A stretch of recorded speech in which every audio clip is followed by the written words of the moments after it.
I'm toe-to-toe rubbing shoulders with legends. If we talking paying dues, I'm over-aggressive.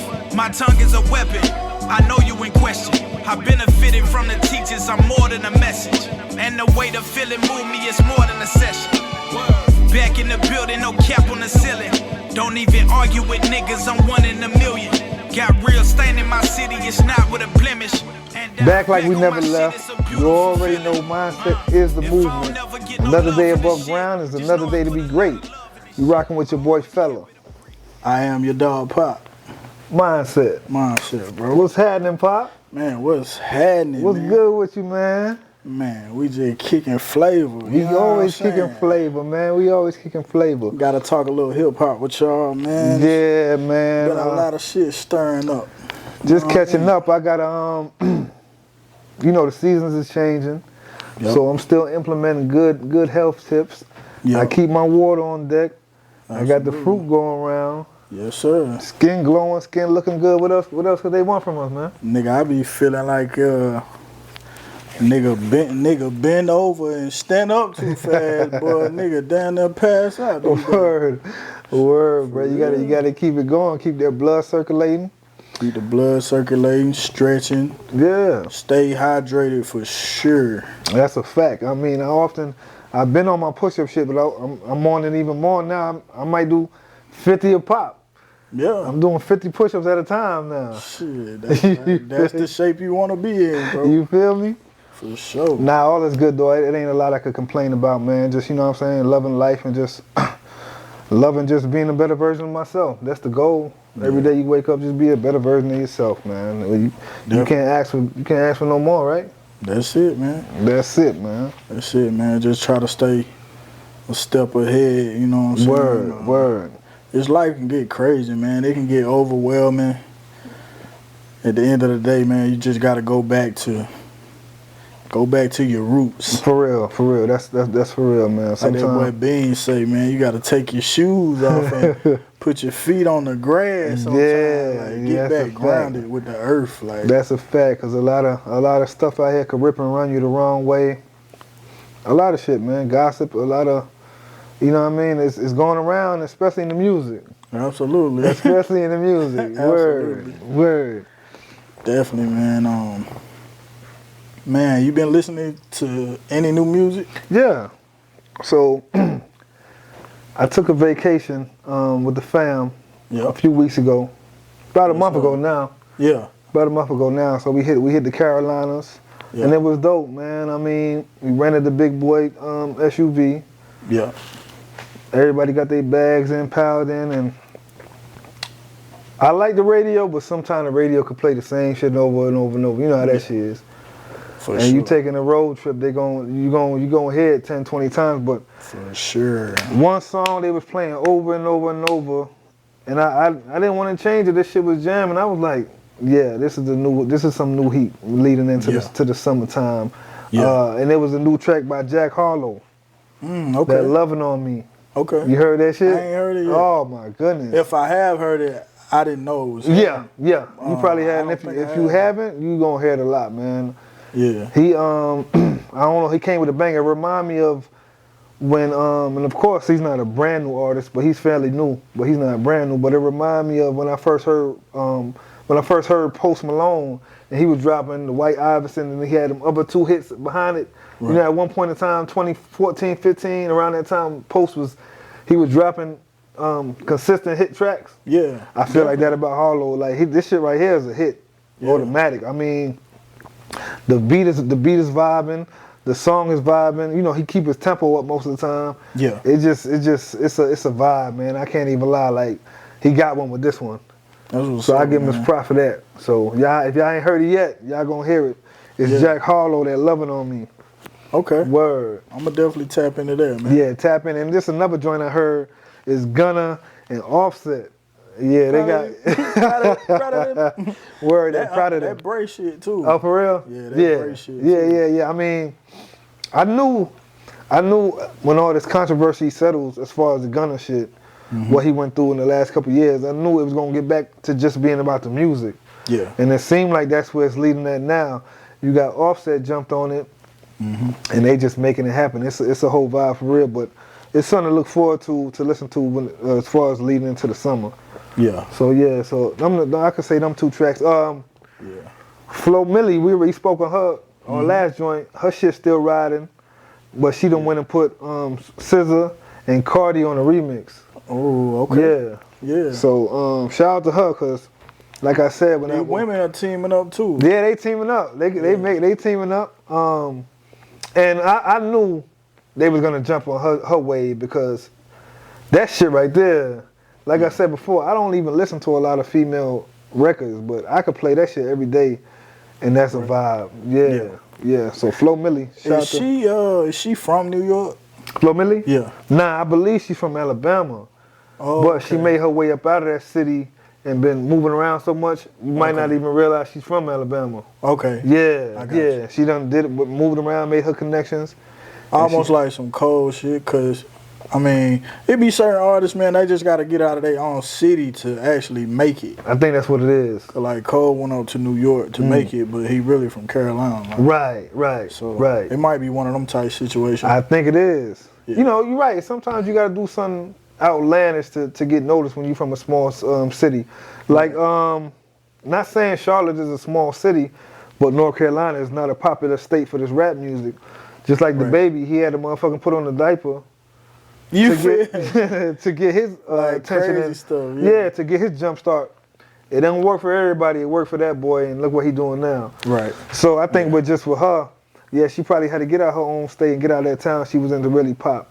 Yeah. She popping now. You know what I mean? I just seen she did a show overseas, and the crowd was waving and singing her shit. So yeah, she made her mark. Yeah. So yeah, as far as new music, that's what I got. You know what I mean? And some other shit too, but we'll tap into that. Yeah, for sure. Word. For me, man, I gotta actually. I know you kind of went into singles. Okay, yeah. I got a couple albums. Well, I got a couple albums and a couple singles. I bet. Let's hear it. Man, Bryson Tiller. You know what I'm saying? Ooh, you said one name. Cause he got I don't mean to cut you off, but he got a track. Bro. Damn, I don't know the exact name of the track, but he got a track from that album that I really love. I'm gonna tell you why you. Probably. I'm gonna tell you why you go ahead and keep doing your thing. I'm gonna get to it. Man, Tiller dropped another one, man. It's a self-titled album.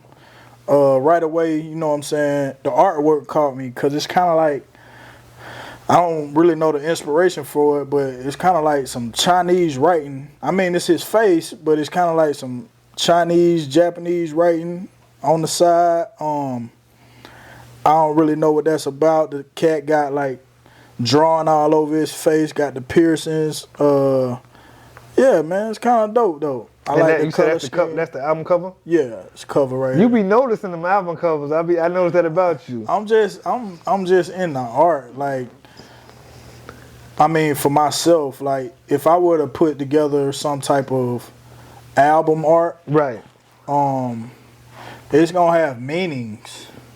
It's gonna have underlying meanings that you may not catch right away. But if I had like an artist talk or something, or let's say my cover is displayed in a museum or something one day. Right. I'll be able to tell you like what each little intricate parts of it mean. That's you know dope. What I'm saying?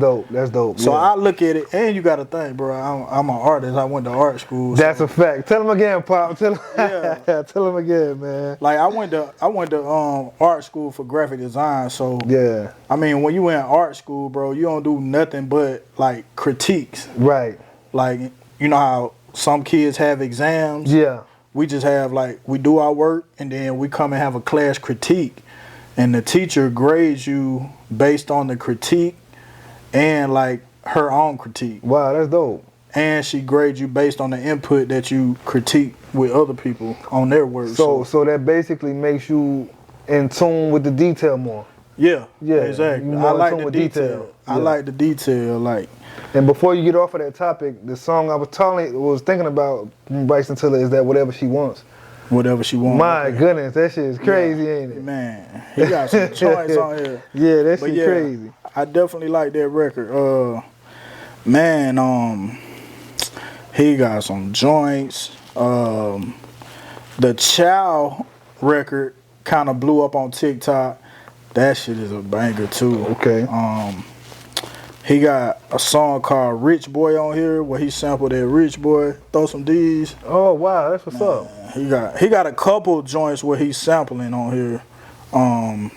Joint with Victoria Monet, that shit pressure too. I'm a sample guy, so I really love the samples. Definitely, man. 18 songs with a bonus track. You can't beat it, man. Right in time for the summer. Yep. I think that shit gonna be on smash. You know what I'm saying? Definitely some shit you can play when you making your rounds. Which one I want to get into? Let's jump into the Mozzy. Shout out to Mozzy that made his return. Children of the Slums. You know what I mean? Made his return back. Yeah, man. Mozzy been putting in a lot of work, man. Like, even before he got signed, he was doing a lot of independent stuff. And I just heard recently on the interview, he got probably like 43, 44 projects now. Oh, wow. And, I mean, only a few of those are mainstream. A lot of that was before he actually got signed. You know, he rocking with them boys at CMG over there. Right, so. that was the build up though. That was the build up. Yeah. The build up. Yeah, definitely. He I think he had to go sit down for a while. When he went to prison, he maybe did like a year. I think it was something like a year. Did something like a year. Shout out to Gotti. But yeah, Mozzy got some joints. Again, the album's called Children of the Slums. I don't want to really I don't really want to pinpoint a specific record, but you could tell, man, that boy done been through something. Like the whole album is like traumatic. Like, he really got a way of connecting with the streets and, you know, just kind of telling how he overcame some of that stuff and how he deal with it now emotionally, how he mourned the loss of his grandmother that was like instrumental in his life. That's what's up. He actually has a song about his grandmother. It's not on that project. I think he do a song on every project. Wow. About his because grandmother. It was when I first getting familiar with him, I noticed that. Yeah. I said, damn, this song, it touched me, you know what I mean? And yeah. I just noticed that. Mozzy is dope, man. He definitely an artist you should check out, representing Sacramento. Yeah. Yeah, man. If I had to pick a joint, how many tracks he got on there? It is 17. But he got 4 videos out already. Yeah. I would probably say I love the Damn record, which is the intro. I love the joint with Friday, Lost It All, and I love the joint with Eric Bellinger, Jaded. You know, Friday's an artist that a lot of people been bigging up. Like, he moving, He making noise. Yeah. He making noise for sure, man. Shout out to that, yeah. So shout out to Mozzy for a dope project. Another artist that I'll mention real quick, Don Tripp. Man, he probably drop an album a month. Bro, he really putting the work in. He don't really care to be like super mainstream. He just working. He love to make music. Yeah. And that's how he feed his family. Any of his late shit got Starlito on it? I know when they was moving together, they was really booming. Not this specific project. The one I'm talking about now is Before the Devil Knows You're Dead. So my favorite joint on here is Guilty Verdict with Marcus Clay. Oh my God. Joint. So he got a brother named Piff that passed away, and from what I'm noticing now, Piff is on every project that he put out. Oh shit! So he's a rapper or a singer? He a rapper. Okay. He sound like Juvenile, bro. Oh shit! Like for real. he really got that raspiness about his voice. Like he really sound like Juvenile. But I had an album he dropped like towards the end of last year that did have Starlito on it. So it ain't no bad blood, I don't feel like. Okay, yeah, that's what I was really wanting to know. Yeah, it ain't no bad blood, I don't feel like. Other than that, man. Do you know, does he ever mention why Piff died? Or how that happened? I don't wanna tell you wrong. Okay, you know what I'm saying? Yeah. But I wanna say he got murdered. Gun violence. Yeah. And then like he talk about it in some of his songs, like how he spent his last money to put Piff in the ground. And then this was all during COVID, I feel like. And it got to a point where he needed help. Like Don Tripp needed help, and he was like, bro, there wasn't nobody there to help me. Yeah. So, damn. Yeah, that's how life goes sometimes, man. You know what I'm saying? I applaud him for being selfless though. Yeah. So, there's a couple other projects.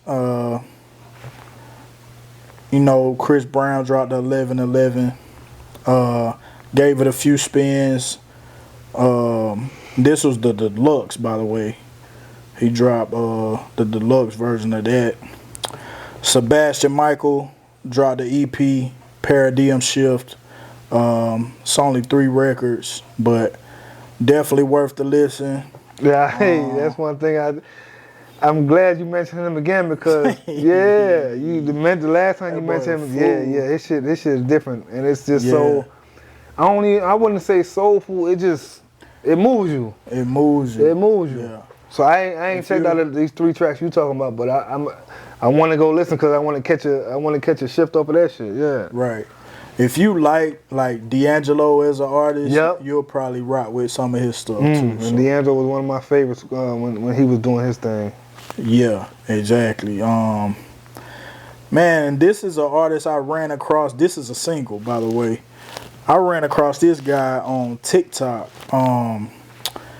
The artist is called Dear Silas. Oh shit. He got a song called 601 Degrees. Okay. And I'm just play a little clip of it. I want you to hear the hook real quick. I don't know how this shit gonna pick up, but they're my dog, they're my twin, they're my they're my I like that right there. Hold up. They're my dog, they're my twin, they're my cuz, they're my girl, they're my friend, they're my homie, they're my round, they're my partner. Them. They say that we bout to lose. Listen, we gon' win. They're my dog, they're my twin. Yeah. On my mama, fuck with them. I'm gon' have to spell like a vibe. He kind of sound like them Earth Gang boys a little bit. Oh man, yeah. He definitely sound like he fit in with them, but check out some of the way he shoot like his videos. Like he might have a still shot where he just sitting still and he ain't doing nothing but moving his mouth. And that be the whole video. Yeah, that shit kind of hard. So, but yeah, that's pretty much it for new music, man. You know what I'm saying? As far as us getting down to the shits, to the shitty shits. You know what I mean? Man, everybody know the Kendrick versus Drake debate has been at the top of everyone's list. It's been a lot brewing, a whole bunch of music dropping. Like, it's been tough to keep up with, to be honest with you. Consecutive drops, right? Consecutive drops, like one after the other. Other people jumping into the beef that really ain't got nothing to do with it. And then you got side beefs going on over here. So it's like, man, what's really going on? Word.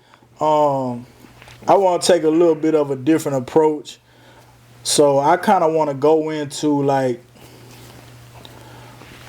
what our introduction was to these artists, speaking on Kendrick and Drake. And I'll go first. My first introduction to Kendrick was a song called She Needs Me. It was a song I actually discovered Dom Kennedy then too. Okay. It's Dom Kennedy. That's another artist you put me on too. Yeah. It's Dom Black Kennedy. Bentley, and, you heard? Yeah, for sure. Yeah. Dom Kennedy, Kendrick, and I think it's one other guy on there. That was the first song I ever heard, and I just kept hearing it. And I'm from Georgia. We way down here in the South, so Yep. for that to come from Cali to be so like getting so many spins. So I keep hearing. I'm like, who is this Kendrick Lamar guy? Like, boom. So I go research, right? The first song I hear is Ignorance is Bliss. Oh my God. I've been hooked ever since. Yeah. That was probably like 2012, 2013, I believe. Okay. And man, I just been a super fan ever since then. Like, I think it might have been before 2012, because I think the first concert I went to was in 2012. And that shit hit different when you go to the concert. That shit hit different. I seen Kendrick perform 3 times, so I'm like a super fan. Yeah. And man, it's just been dope to watch his journey. Like, he's obviously be one of the most lyrically gifted artists of our generation. Yeah, definitely. I could say that. Yep. I like that he, incorporated a lot of his cats that he came up with on his record label TDE. Yeah. Yep. So shout out to Top Dog, Absol, J-Rock, Schoolboy Q. Then eventually branched out to Isaiah Rashad, SZA, and you got Ali. That branch out shit is a and motherfucker. Soundwave, the producer. How long has he been with them? Man, Soundwave had to be there early. Okay. And I don't know if he's directly signed to TDE, but he's done a lot of their earlier records. And I discovered Jhené Aiko through Kendrick.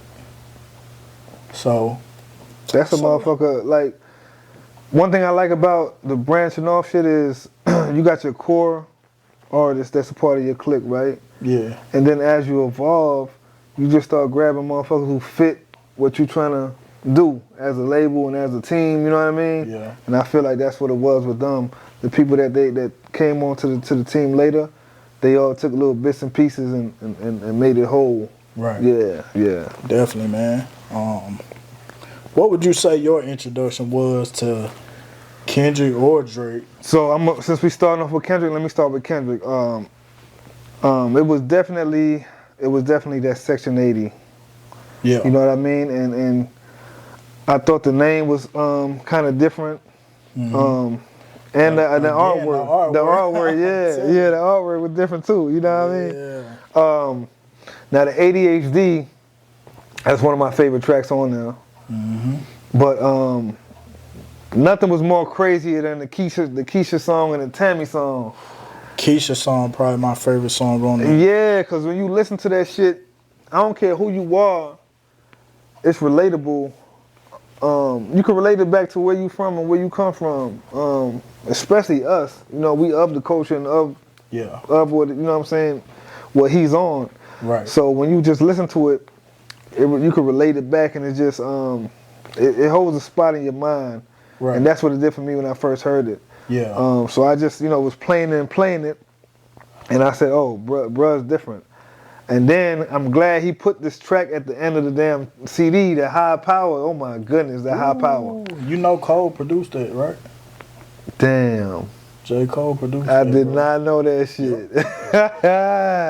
That's why everybody had the assumption that they were gonna do an album together, okay. And I remember when they was some joints. I didn't know he produced that High Power shit. Yeah, man. And that shit is like, that's a well put together track. Shout out to Cole for that. So, I didn't even know he was part of that. So Absolutely. Shout out to Cole for that. You know what I mean? But that was my introduction to Kendrick. And then right after that, I actually thought, and I was talking to Pop before this, I actually thought one of his biggest tracks, the swimming pool. What's the official name for that swimming pool? It's swimming pool. Swimming pool, yeah. Drink in quotations, I think. Okay, yeah. That I actually thought that was part of Section 80. Yeah. But when I heard that, I said, bruh got it. He got the commercial shit that he need. He got the, you know what I mean, the backing that he need. He already had the West Coast backing him. Dre was, he came out fucking with Dre, right? Yeah. So he already had the Coast backing him. So he actually did a lot of work with Pharrell in the beginning. Okay. That's something else I didn't know. So I think Pharrell done some joints on Section 80. And then it went to, then he got signed to Interscope. Then he got signed to Interscope, okay. You'll see, like, he letting Pharrell listen to, like, Rigor Mortis. And he's so, like, he was so impressed about how much jazz influence that record had. Right. So, yeah, I think he produced a couple joints on there. So now that even makes sense now, present day, as far as him taking up for Pharrell, which we'll get into. But yeah, that was the I knew Kendrick was gonna start a wave after that because I said, damn, this shit different. Bruh seemed confident. Bruh seemed like he's ready to, you know what I mean? Yeah. Start his own shift. Yeah. So that was my introductory to Kendrick. Yeah. I don't mean to cut you off, but I kind of thought it was weird. I said, damn, this dude got 2 first names. Kendrick Lamar. Yeah. So I was even knowing that, I'm like, let me see what he talking about. And that's when I heard ADHD, High Power, Tammy song and all that shit. I said, oh yeah. Yeah. It's official, yeah. Yeah. So he kind of like when he first came out, that was the first time I ever thought about using my real name as like my artist name. Oh, for real? I don't know if I still to this day don't know if that's his real name, but it sounds like somebody's real name. It do. You know what I'm saying? Yeah. And so that's the first time I ever like considered it, but I'm like, man, my shit ain't cool enough. Word, cause Kendrick Lamar seemed cool. You know what I mean? Yeah. I don't think I could pull that off, but to go back to the Section 80 Keisha song. Yeah. I think that was his version of Brenda's Got a Baby. Okay. He just used a different name, but there's definitely some similarities in the stories. Makes sense, yeah. Cause he talking about all the stuff she went through, like man, it's crazy, man. So he was inspired by that to make it, yeah. And it goes back to you know what I'm saying? Yeah. Pop influence for sure. Yep. So to tap in a little bit to Drake introduction. Yeah. I think, man, this is probably like the time we're getting out of high school, maybe 06, 07. Right. I feel like Drake just like came out the gate like, damn, who is this nigga? You know, being co-signed by Wayne, it's almost like he gotta be dope as hell. Got to. Nigga had the peacoat with the smooth face. You know what I'm saying? Bareface Drake. But could rap his ass off. Like, so I think one of the, I'm not 100% sure, but one of the first songs I think I heard was Closer to My Dreams. So you gotta think, this still like the mixtape era. And Closer to My Dreams, and then when he came out with Best I Ever Had, I thought that song was incredible. Yeah, he got it. He on the song. Right. Not to mention, that's one of the worst music videos of all time. Produced by Kanye, by the way. It was awful. Why you throwing a jab at Ye, man? Man, shit. Why you throwing a jab at Ye? Why you do that? Why you do that shit, bro? Oh, shit. But anyway, man, from there, I started going back, digging in some of the mixtapes because I wanted to hear more. Right. So I went back to Comeback Season. That's the mixtape that Closer to My Dreams was on. And, you know, I found a couple joints on there. He was really big on Trey Songz at the time. So they were doing a lot of songs together. So. Right. And I was really fucking with it. And then I went back. I think he had a mixtape before that called what's that shit called? The Replacement, or I think it's called The Replacement. I'm not real big on that one. But then So Far Gone comes out. Oh my God. So Far Gone. Bro. Every song on there, bro. It was so hard. Like, he had to release it on DSP. Yeah. Like, I'm looking at it now. They're successful with Drake and Trey Songz and Wayne. I'm telling you, he was rocking with Trey at the time. That shit was hard. That shit was definitely hard. Yeah, man. So, I think that was my introduction to Drake, and then he just started killing features and shit. Like, he definitely did. When the Young Money Camp started putting out all that bed rocking shit, and then he jumping on that Nicki shit. Bye, bye, bye. Tell me you drop down to your knees. Yeah. Yeah. Mafia, yeah. Let's see. It was all the way up. He killing it. Was all the way up. Bro. But yeah, that was my introduction to Drake. So yeah, just to feed off what you said, I liked everything you said. Now, I didn't catch on as early as you did, but nobody that's So Far Gone, nobody could, like, you can't dismiss that tape right there. Right. You know what I'm saying? You can't overlook it. You know, with just being on that camp, as far as the Young Money camp, you got to be up to be over there. Now, there was a couple young niggas that was just, what's those, you got Lil Chucky. Yeah, Lil Chucky. The other young nigga. Twist. That's Tiger's little brother? Or they related or just, I thought they were related. They not related? I don't think they're related. You know, Tiger was related to the nigga in like a rock band though. Oh, Gym Class Heroes guy. Gym Class Heroes. Yeah, sure was. That's yeah, how he got on. Sure was. Okay, I mentioned him too because I'm like, maybe Wayne wanted some young heat.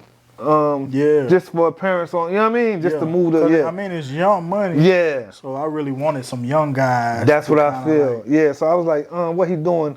Then I seen Drake and I heard him. I said, bruh, smooth. You know what I'm saying? He got the wittiness. I seen it early. I knew the females was gonna love him. You know what I'm saying? Yeah. I said, all right, he's somebody to pay attention to. Right. Then I heard the Bedrock shit. You know, I heard other little shit, but the Bedrock shit caught my attention just because Nicki was on there. He was on there. Gutter was on there. I thought that's what I thought was gonna blow for real. Man, and I heard Lloyd on there. Yeah, Lloyd. Yeah, Lloyd was on that shit. Yeah. But yeah, Gutter had some legal issues. Yeah, it's always some legal shit, ain't it? Yeah, man. But that's what I really thought was gonna blow. But I heard Drake on that shit. I said, bruh, cool. Then that bring me to the Thank Me Later shit. Now, off that Thank Me Later, that Fancy. I'm a Swiss Beats fan, off rip. So I heard Fancy tip on that shit.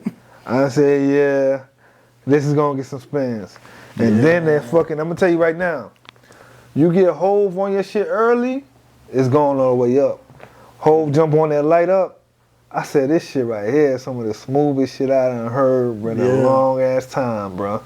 The way he fed off a Hove on that light up, I said, bro, gonna be around for a while. And that ain't that was the first of many that they'll have, many tracks they'll have together. You know, Pound Cake. A couple different joints. He got a joint off the Scorpion album that go crazy. DJ Paul produced it. I can't remember the name right now, but it's produced by DJ Paul. It's Jay-Z and Drake, and they go crazy on that shit. Gotcha. But that was it. That was a stamp. The Thank Me Later was a stamp for me to let me know Drake was already gonna blow. And then I heard Money to Blow. And I was a fan of that shit before the Thank Me Later. I said, this shit's like, so fucking smooth, man. I got money to blow. Yeah, I said, yeah. Birdman, the motherfucker told bro, look, you up now, baby. Go ahead and, you know what I mean, do you. Yeah. So that was me for Drake, man. And then like Pop was saying, it was history after that. One of my favorite albums from Drake is Take Care. So leading up to that album, and then once I heard the Take Care shit, I knew the gold ring was getting formed around him where it's like, he's not gonna miss. Every shit he put out after this is gonna make it. So Hell yeah. That was it for me, man. And YOLO, I'm scattering around, but I'm just naming shit that I know stick out. That YOLO shit, that shit stuck out to me. I said, damn, this shit's so fire. You know what I mean? Wayne, Drake, Yeah. you know what I'm saying? It's just, it's hard, man. See, I kind of got like super locked in. So Far Gone was one of them ones too, but like super locked in, I had to say Take Care. Yeah, Take Care, right? Yeah. So one of my favorite Drake songs ever is Over My Dead Body. It's the intro for Take Care. Take Care. Yep. And then he got a song on there called Look What You Done. Yeah, that's my shit right there. Look what you done. He used to get in his singing bag. He get in his singing bag. That's one thing you gotta like about the nigga Drake. He could switch to that. That's his power move. Rapping and then switching to that singing bag. And you don't even know he done switched until you start humming it to yourself. You like, what's going on now? Yeah.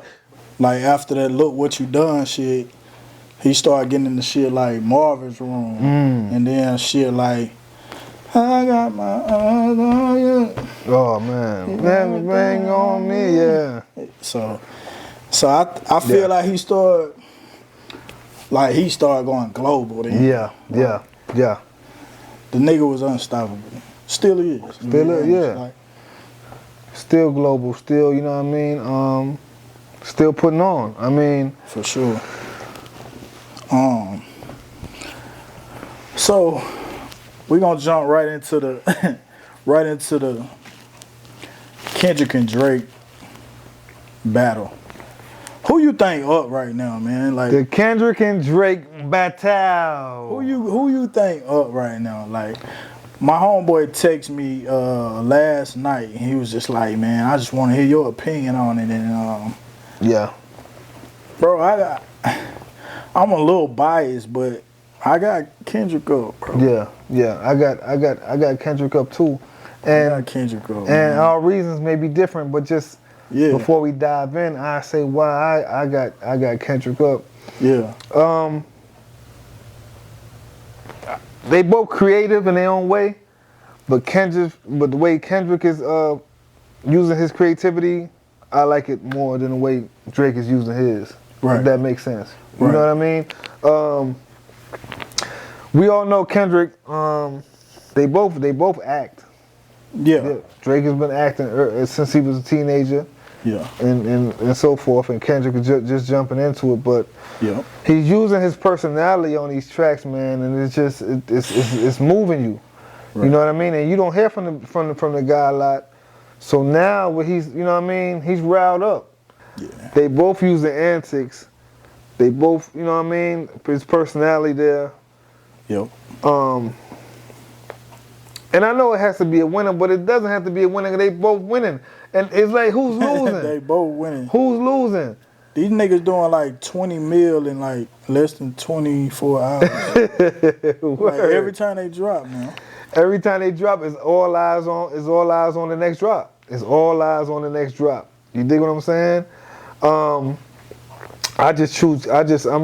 riding with Kendrick. He's just my favorite artist right now. Yeah. He's my favorite artist right now. He's been my favorite artist. We just talking about right now. Since he dropped it Like That. Since I heard him on that Like That. Yeah. You dig what I'm saying? It's like he came ready. He's like, let's turn up. Right. Let's turn up. It's like that. Exactly. It's like that. You dig what I'm saying? Man, so when I first heard Like That, it was kind of like, this nigga Kendrick just, for one, we ain't heard from the nigga in years. Yeah. So it's like, he'll jump out there every now and then. Boom. Mm-hmm. So he jumped out there on this one, and it was like, first thing we hear is like, he responding to first person shooter. Mm-hmm. So he dissing Cole and he dissing Drake at the same time. And like, he put that shit in club form. Yeah. If you ask me. Cause Metro Boomin and Future, that's a club album type shit. Yeah, it is. This shit gonna get heavy spins in the club, in the strip clubs, all that. Word. And man, the way I took the verse though, it was kind of like y'all niggas better quit fucking with me. Like, I'm over here, I'm minding my business. I can really take it there if y'all really want me to get into it. But at the same time, this just a warning shot. So whatever y'all do after this is gonna lead me to my next response. Yeah. So whatever y'all do after this warning shot is gonna let me know what I gotta do to really turn up. You know what I mean? And he says that through the track. You know why? First of all, let's start off with the track, right? Yeah. I didn't take nothing from it when I seen the listing. Before I listened to the tracks, I seen the listing of what Metro and Future had going on. I seen Kendrick on the track like that, right? Yeah. First thing I thought it was, oh shit, Kendrick was on Mask Off, and he went bazookas on that. Yeah. I can't wait. You know, I'm letting the album play. Yeah, I'm letting it play as it go. I said, damn, I can't wait to see what he got on here because I know when he did this shit with Future, the Mask Off shit, it was crazy. Right. Listen to the track. I said, oh shit. Cause on First Person Shooter, I didn't really hear nothing to make him want to jump out there.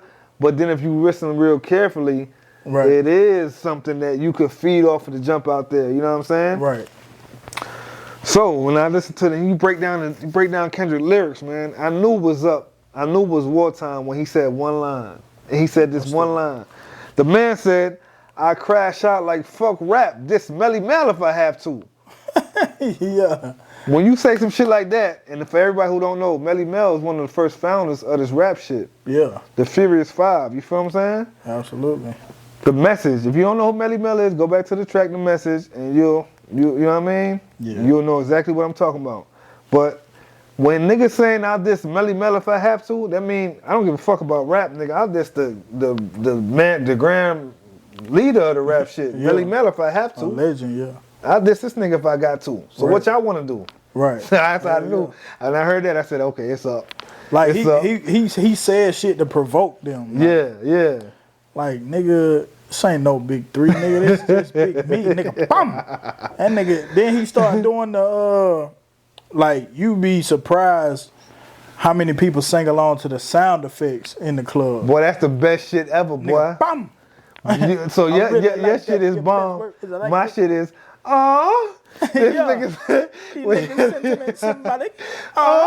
when he started doing that shit, I said, okay. Now I'm telling you, this is what I love about this. This is what I love about the whole shit, is the charisma, just the character. Kendrick is bringing out that character. Yeah. You feel what I'm saying? He's making it fun. That was a fun verse. It was a fun verse. It was a fun verse, I agree man. With that, yeah. Oh, he came, he jumped on this shit. These niggas talking out of their neck. You know what I mean? He like, hey, let's get it, bro. So, and I'm guarantee you, bro, Future and the nigga Metro were laughing when they heard the nigga verse. Yeah. You know what I'm saying? They like, oh shit, they know what's coming after this. They know. You know what I mean? Exactly. But that's what I thought. Exactly. That's exactly what I thought. So right after that, Drake releases Nope. I had to cut my bro off. Right after that, he got into that 7-minute drill. You're right. Let's get into the cold shit. Let's get into that 7-minute drill shit. 7-minute drill comes out. The album is called Might Delete Later. Well, now let's come on. Break the shit down to that. We're not just gonna smooth over that. So why are you naming that shit, man? Like, might delete later means I might delete this shit later. So he delete this shit later, and y'all niggas mad. Y'all complaining that he backed out. But man, to be honest with you, to see how messy this shit has gotten, I would have wanna got out of it too. I see. Now we can feel the point that he was. Yeah. But I thought, I mean, it's frowned upon in the hip hop world, but I thought that was some real, like, mature man shit that he did.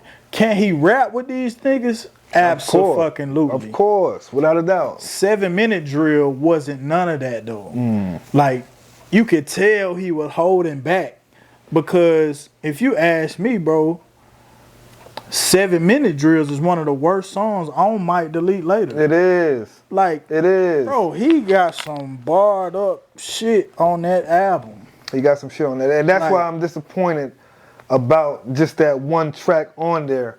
Yeah. It's kind of, you know what I mean? It's kind of diminishing the whole album. Right. Excuse me. It's dimming the light of the album. And it really is. Yeah. I'm going to just tell you what I feel like Cole should have did. Mm-hmm. And I bet if he could go back, he would have done this. Don't reply to the diss track.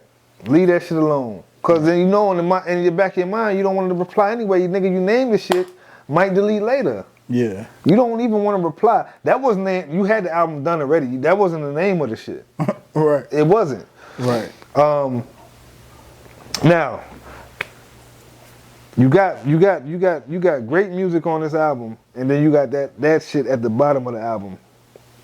Cause I might delete it later. Right? So it's like, nah. Don't even make the diss track. Put out the great album, and then once you get to the what's the name of the fest that they do every year? The Dreamville Fest. Okay, so the Dreamville Fest. This is where Cole got up in front of the audience, and he stated his claim that look, Right.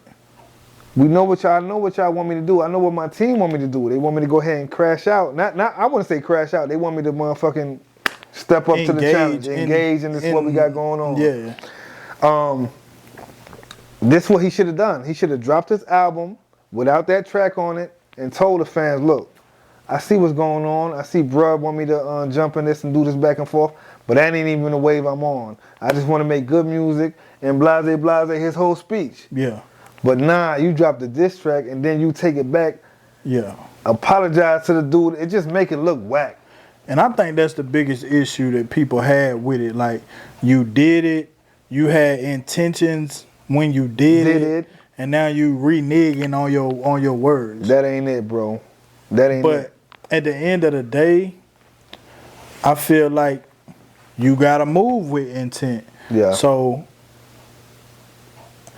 this would be some shit I would do.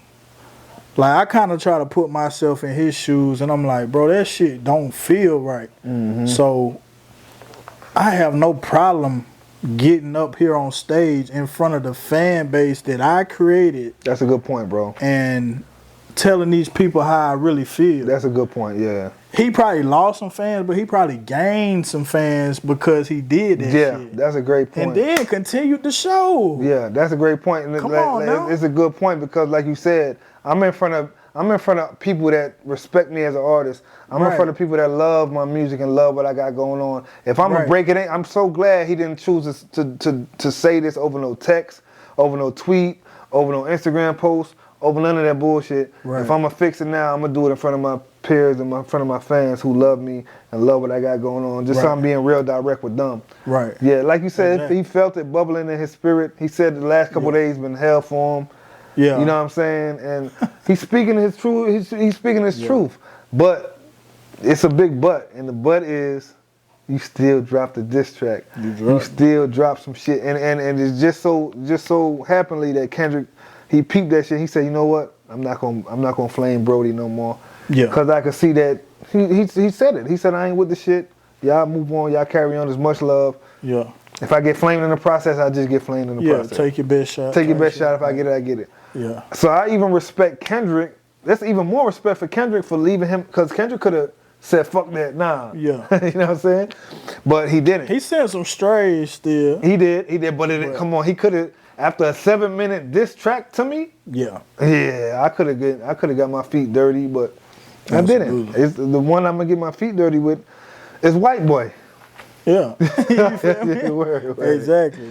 Word. And I think there's some real hatred there. Like, yeah, this is, everybody be like, man, this shit just rap, nigga, just rap. Mm-hmm. Nah, this shit getting sticky now. This shit getting sticky. This shit getting real personal. It really is, and that's why I've been doing this shit. Because Cole, you threw the towel in, man, after the diss track. You don't throw this towel in after the diss track. Right. Throw it in before. Throw it in. Why are you making a track? Exactly. You threw it in after the diss track. Just so happened that Kendrick respected it for the most part, and he said, "I'm gonna let Brody live." Okay, boom. You don't want to be in this. I'm gonna Right. let you live. So we can take that out of the equation now. You dig what I'm saying? For sure, man. Yeah. So at the end of the day, I do respect Cole for making that move because he was being true to himself.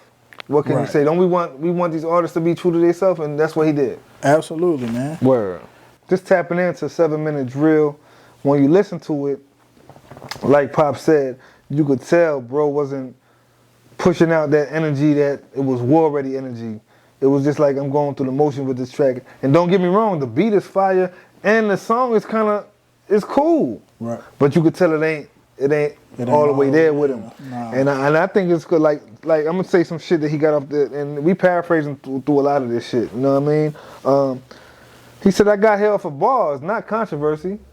That's what he's saying. That's one line he said off that track, and he right. Cole's career ain't been controversial at all. Right. You know what I'm saying? He really got what he got. Do you know the controversy they speaking about? You talking about Cole? Kendrick's controversy? Yeah. They basically saying that bar was about the Macklemore winning an award over him. Oh shit! They felt like that elevated his career a little bit after that. Wow. Okay. I didn't notice that. I remember Macklemore though. Yeah, I remember when they had their little stint in the game doing their thing, winning them awards and shit. Okay. Right. Okay. He won Album of the Year over Kendrick. Yeah. Okay. You put me on to something. Hell yeah. And then this is just points from the track that caught me like thinking like, damn, why did he throw the white flag? And another thing he said was, I get a nigga stretch if I feel disrespect. And sometimes we don't know Cole for being controversial, and we don't know Cole for speaking bodily harm to other people on records. Yeah. You never know if this nigga could get pushed to that point where he feel like he gotta cause harm to somebody for real, or his fans feel like that, or his team feel like that. Yeah.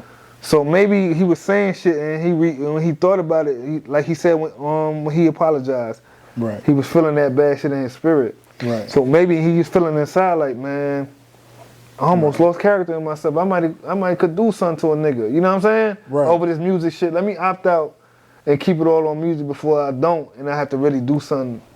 Right. For real, like this is just shit I'm just thinking about, man. So, And one thing I want to mention, man, is I don't like when people blatantly lie on songs. okay, yeah. So Cole had some shit in that song where he said,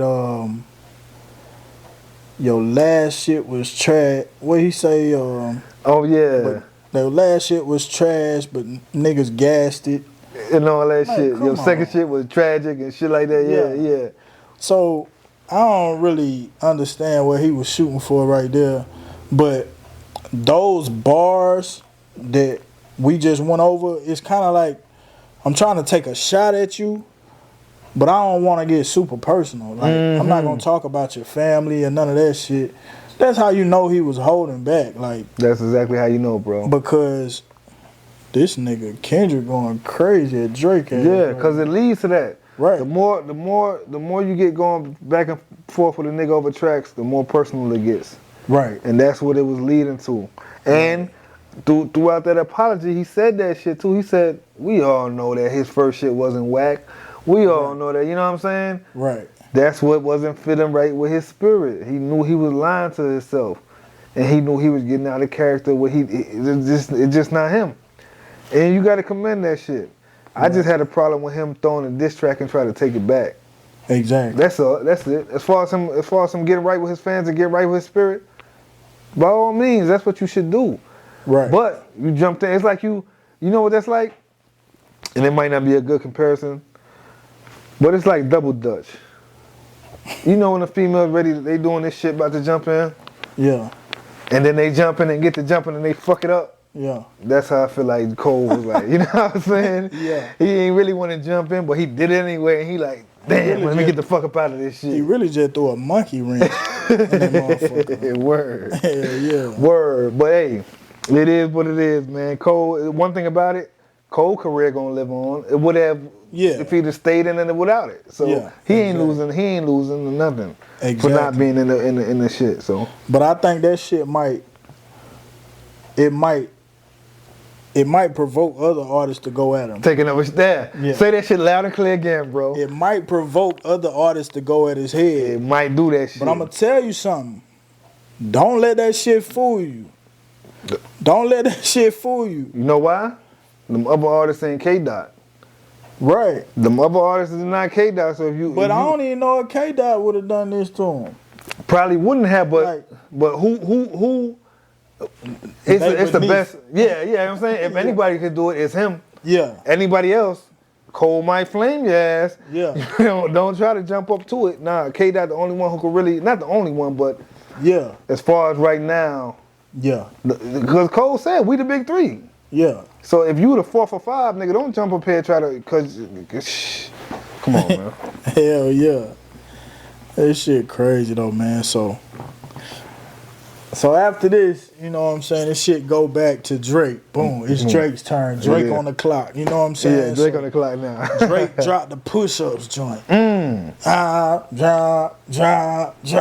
Drop and give me 50. So I heard that, or I read somewhere that drop and give me 50 was like a shot at Kendrick because supposedly Top Dog got 50% of everything he ever did. Oh shit. So like drop and give me 50. Damn. So it's basically like trying to little boy Kendrick talking about like Top Dog was holding you the whole time. Mm-hmm. So excuse me. To me, man, Drake got some bars on here, but it's more of the comedic approach. Like it is. Like he just kind of like clowning them like. But what's crazy is the song itself is sonically good. Yeah, it is. Like if you listen to the song, like there's some shit I could. It got some replay value. Definitely. You know what I'm saying? I can go back to it.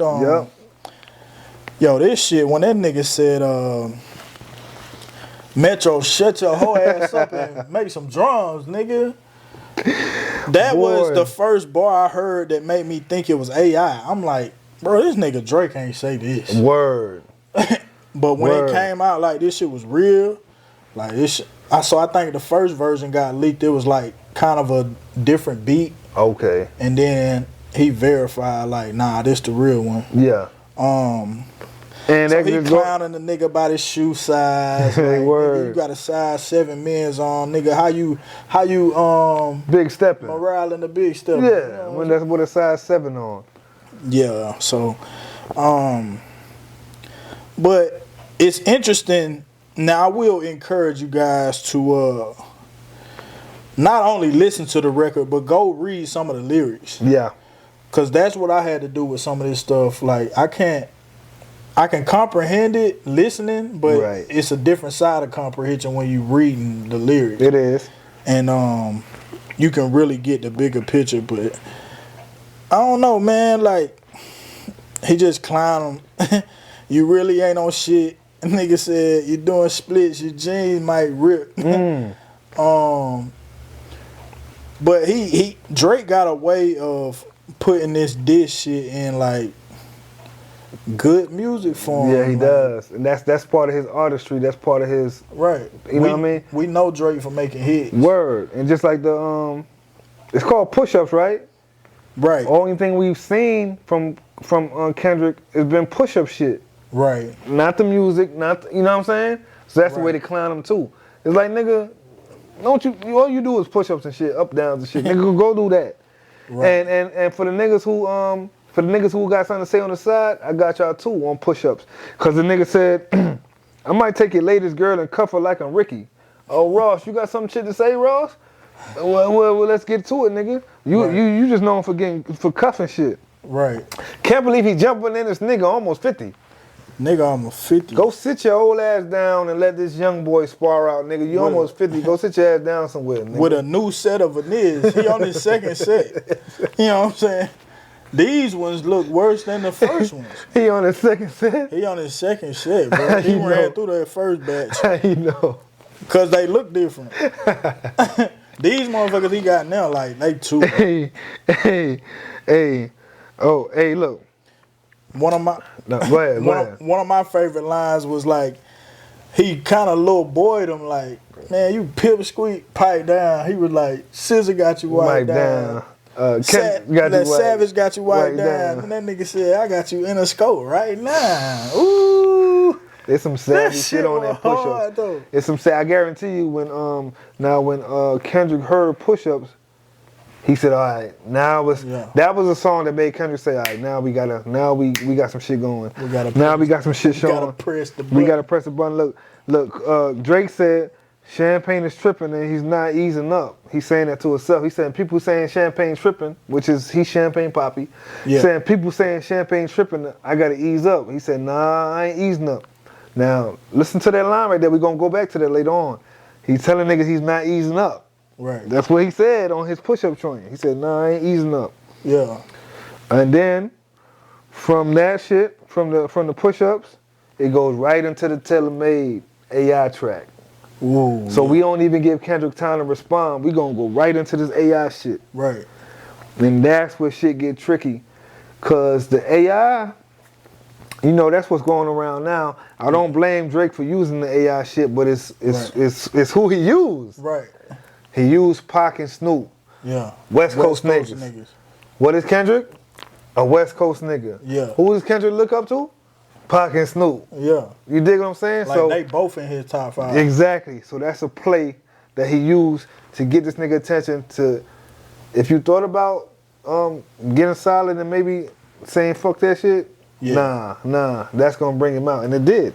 So remember now, on the end of To Pimp a Butterfly, Kendrick got an interview with Tupac. Do you remember that? I have to go back. But it's kind of like, obviously it's not a real interview. Right.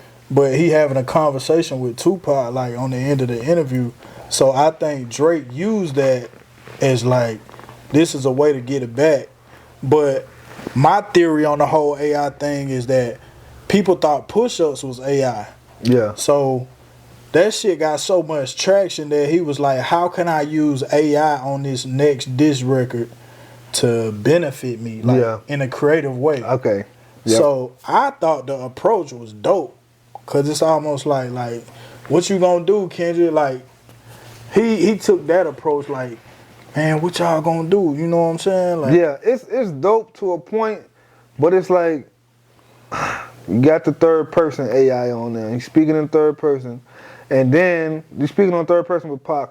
And then you go to Snoop verse on the AI. And Snoop is encouraging you. Snoop is talking to you, encouraging you what to say. You know what I'm saying? So it's like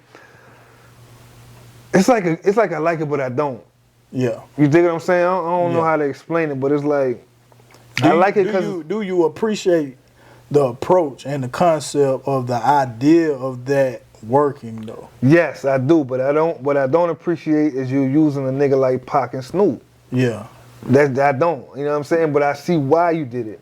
Yeah. Because you trying to use something to push that boy. Button, to push to his button, and he knew that's gonna push his button, and it did. So it's like I want to take niggas that you looked up to for them to tell you how disappointed in you they are. That sums it all the way up, Pop. That shit it sums it all the way up. That's a crazy. That's concept, how Drake bro. was motherfucking thinking about it.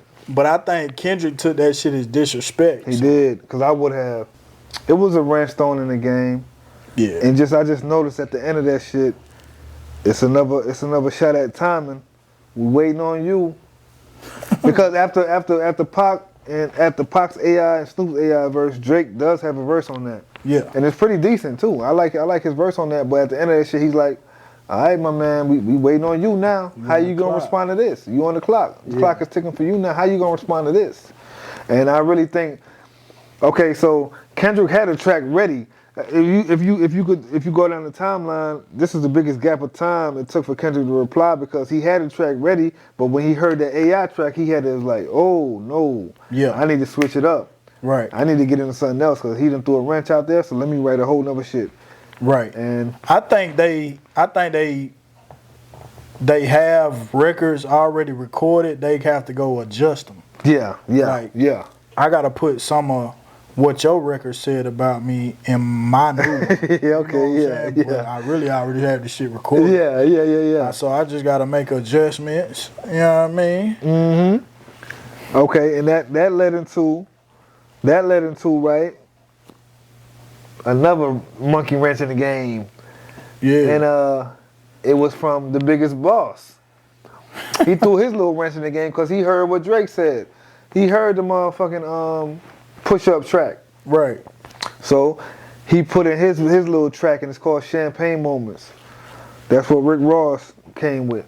Right. And if y'all know Ross, y'all know he's coming with some fire-ass beats, and that's what he came with. And he got his same flow, his rosé flow, right?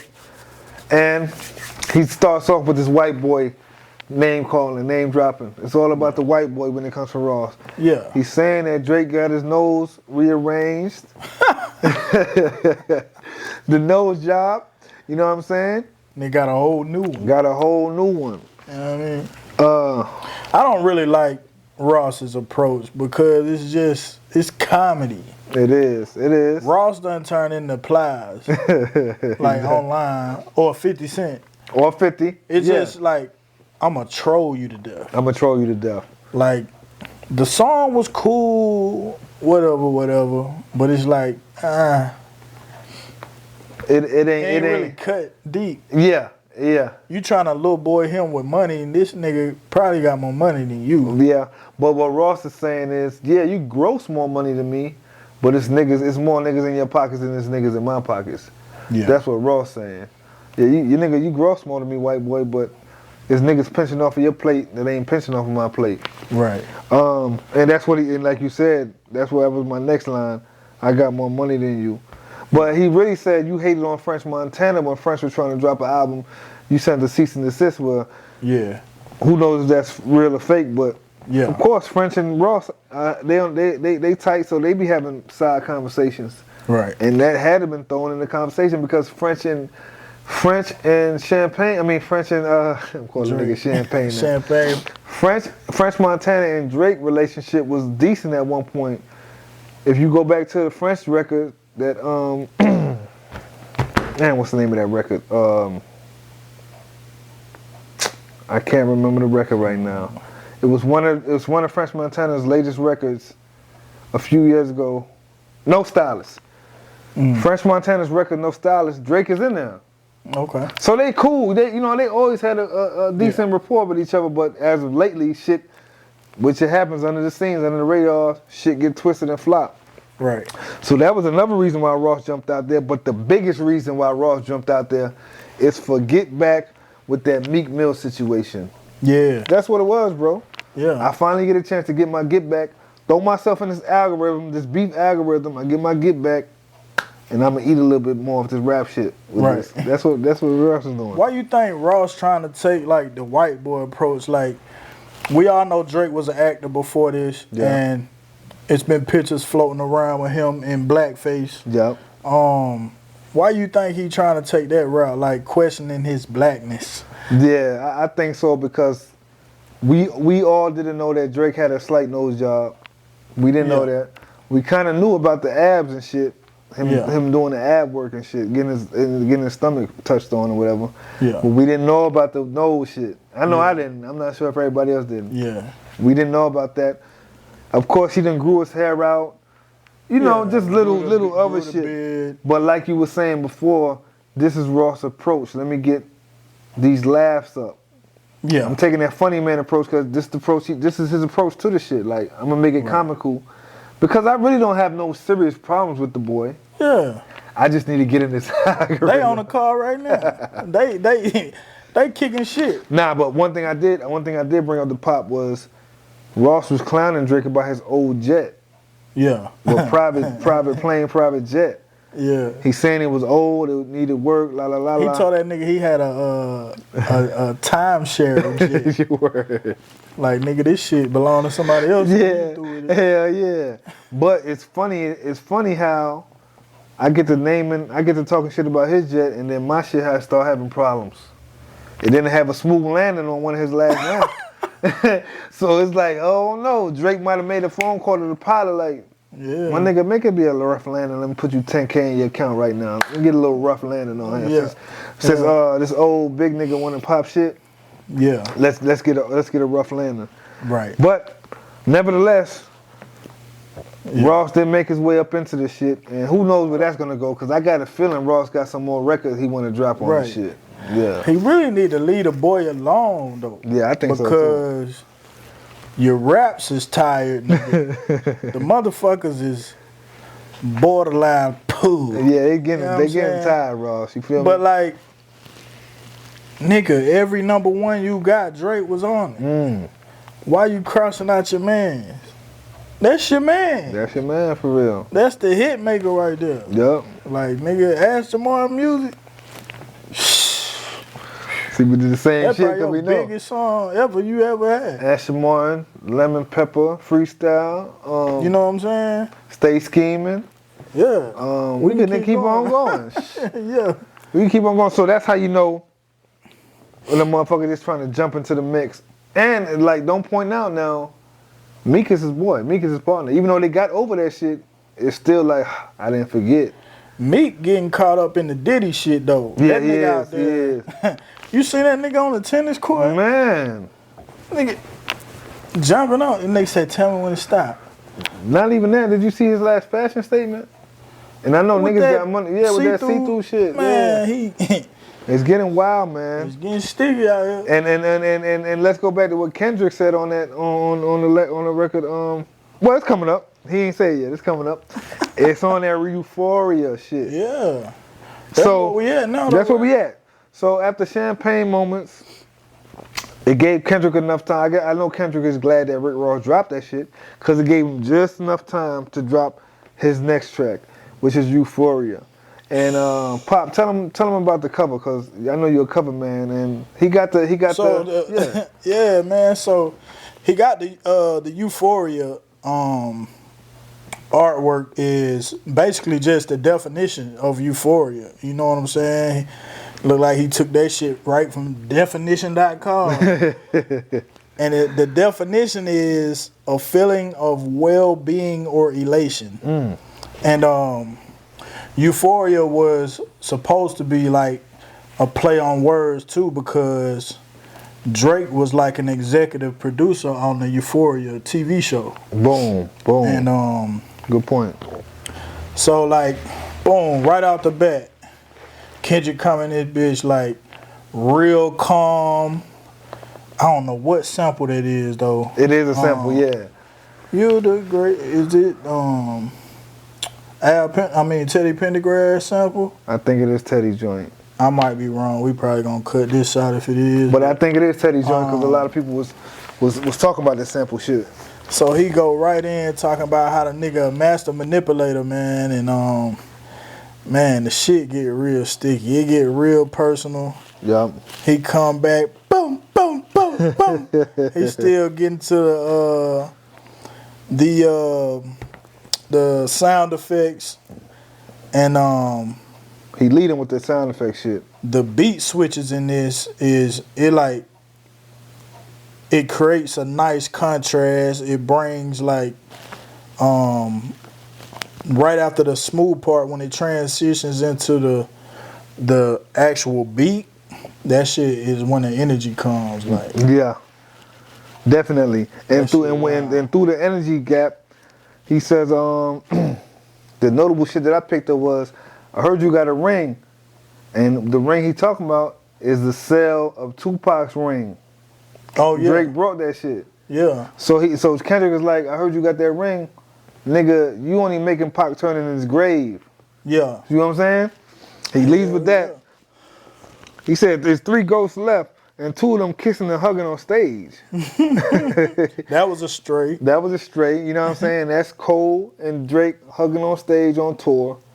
Yeah, You dig? I pray that my real friends is not. He said, I pray y'all my real friends is not. YMW Melly. And we all know what he talking about with that. Go look up the YMW Melly case and see what YMW Melly supposedly did to his friends. Right. Exactly. This is wartime, man. We just war on words, and the nigga K Dot with it. Put a dot at the end of that sentence. I don't like you popping shit to Pharrell for that. I ain't heard this beef. Yeah, I inherit the beef. Earlier we was talking about the relationship that Pharrell has with K Dot, and then it started earlier. Right. And then let's just fast forward to Pusha T's album, which was Diet Coke.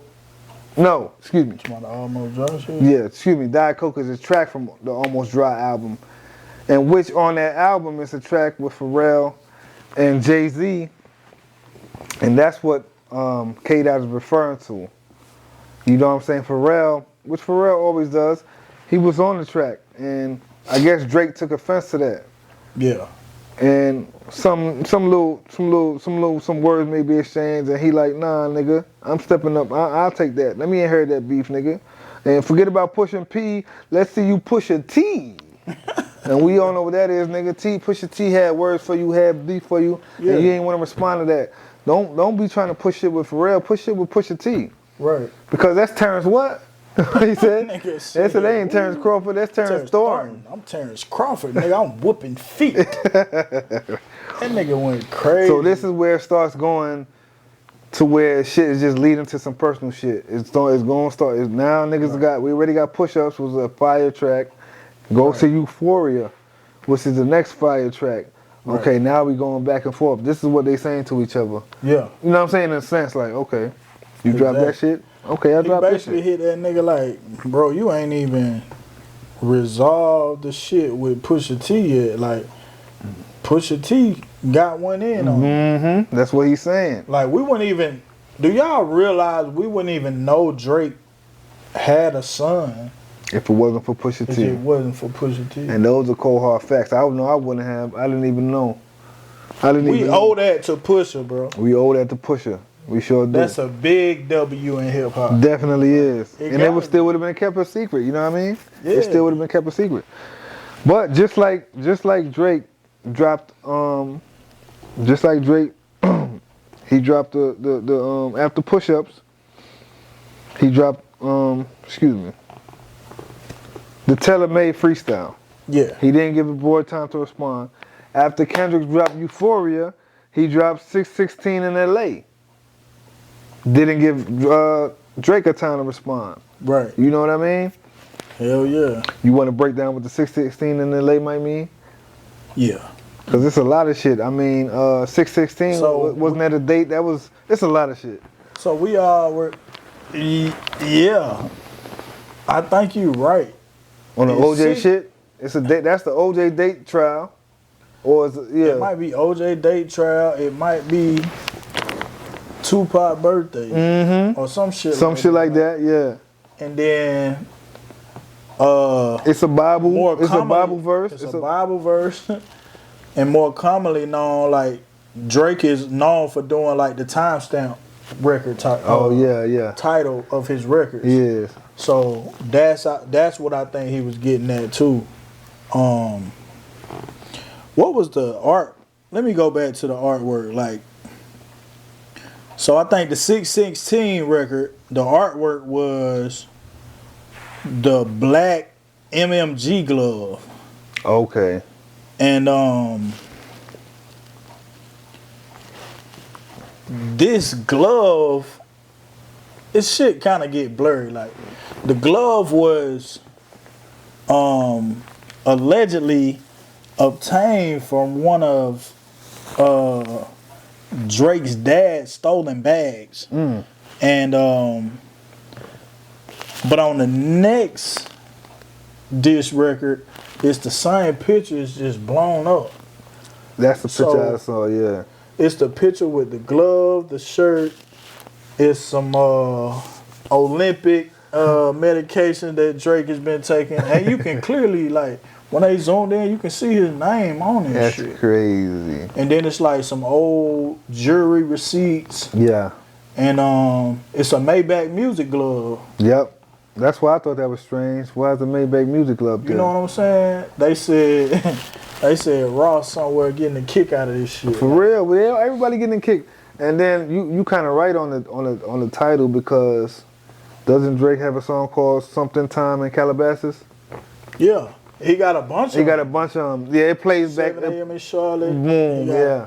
4 a.m. in Toronto. Yeah. Something like that. Yeah, it plays off of that. So smart move by Kendrick for coming with the name title. Right. Exactly. Have you ever thought that OVO is working for me?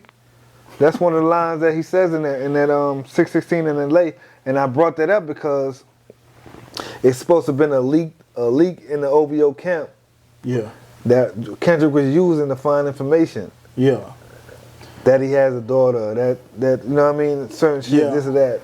But Kendrick also said in another part of the song, he was like, "Man, what y'all think I rap all the time? Like, nigga, I got a son to raise. Boom. I'm not going around seeking information. So maybe the nigga was just giving him shit. Yeah. Like, nigga, that's what, like, nigga, I got a son to raise. You don't know nothing about that. You see how he used that shit? I got a son to raise. You don't know nothing about it because we didn't even know you had the son. You feel me? You wasn't putting that out there like that. So are you really raising him or is that somebody else raising him for you? Yeah, that shit crazy, bro. Kendrick said the nigga got 100 niggas on salary. You dig what I'm saying? That's the same shit Ross was alluding to. Right. Now, just moving forward, right? This shit rubbed Champagne wrong. Right. Because he dropped some heat after this. And the heat had a video attached to it, and the heat had 3 beats. Yeah. So you would call that some heat, right? Yeah. And it's Family Matters. Drake's dropped Family Matters, and it was a staple to this beef because it really started heating up. Now, it really started getting personal with this. Right. You dig what I'm saying? Hell yeah. You mentioned my seed, now deal with his dad. That was the opening lines of the Family Matters shit. Drake spilled a couple opening lines before the beat dropped, and that was one of them. You mentioned my seed, now you gotta deal with his dad. You feel me? Right. Oh, man. The nigga said he slid Metro for his main squeeze. Yeah. So that's why Metro's mad. To me, it seemed like it's supposed to be a continuation of push-ups. Yeah, because it's dropping. Yeah, it is a continuation. And I think that's why you were confused in the beginning. I was confused. Like, I definitely bro, was. This ain't the right song, bro. All the because it's 3 beat switches, and I heard the second switch, and I thought that was a whole other song. So here I am looking for that song, and it's part of the same song. So I think that was unique. Right. And I love how he switched the beat. And just kept up at the same time. He switched the beat and he switched his flow. Right. It was a great move within that song. And then he switched it again. It's another great move. It just shows his artistry, the mastering level of his artistry. You know what I'm saying? Throughout that whole track, he slid on Metro with his main squeeze. Black Messiah wifing up a mixed queen. He said Kendrick is supposed to be that Black Messiah, but you mixing up a mixed queen? Yeah. You talking about, oh, come on, man. What we talking about? You talking about my whiteness and this and that, nigga. You not wifing no African queen. You wifing on somebody that's mixed. I get Kenny a pass, man. That's like his high school sweetheart. Yeah, I know, but so they've been locked in for a long time. That's why it's a petty line. I mean, it's a petty reference. You dig what I'm saying? Right. So we came up together. We've been locked in for a long time. Right. But it's just one of them shots I could throw at you because you claim to be this almighty Black Messiah type. Yeah. You feel? It was a good rebuttal to them trolling that he's a white boy. There you go. Yeah. There you go. Yeah. And then after that, it's really getting interesting. You know why? What's that? I heard that one of them little kids might be Dave Freeze. Yeah. So I ain't really know much about this, but I think Dave Free is one of the guys that's in OVO's camp. But he been like putting heart emojis and shit under Kendrick baby pictures, like other Kendrick's son baby pictures. And that was the album cover. I mean, excuse me, that was the track cover for not Family Matters. It was later on, but keep that. We're gonna that's what it was a track cover now. That little part right there is a track cover. Yeah, definitely was. Yeah. So we knew nothing about Dave Free before this. At least I didn't, and now he's getting brought into the mix because it's dirt that Drake has that he wants to dig up and throw out there. Shit getting messy now. Right. You feel me? What you think about the pedophile shit? Like, I don't know if he, you know, the white chick. I think her name is Bobby. Interviewed him. Okay, yeah. I don't know if they accusing him of messing with her or. Nah. It's some other shit too. He paid off like $350,000 to a girl. The one he kissed 2017. He kissed her on stage. That one probably. Yeah. It's a young girl he kissed on stage that they got footage of. Yeah. Now, the Bobby Milli, okay, you know the girl from Stranger Things? They said Drake tried to holler at her when she was underage. And her name was Bobby Brown. It's Bobby something Brown. It's Bobby Brown's son. You know what I mean? Yeah. But her name was Bobby too. Okay. So that get those in the reference too. Right. So was that just like a play on words when they bring up the Whitney? Yeah, I think cause Bobby on some Whitney. Bobby shit, I know what Whitney needs. Yeah, that was just a play on words. Okay. That was a play on words. I got you. And throughout this whole shit, now, Drake be taking shit personal. And I'm saying that because you could tell.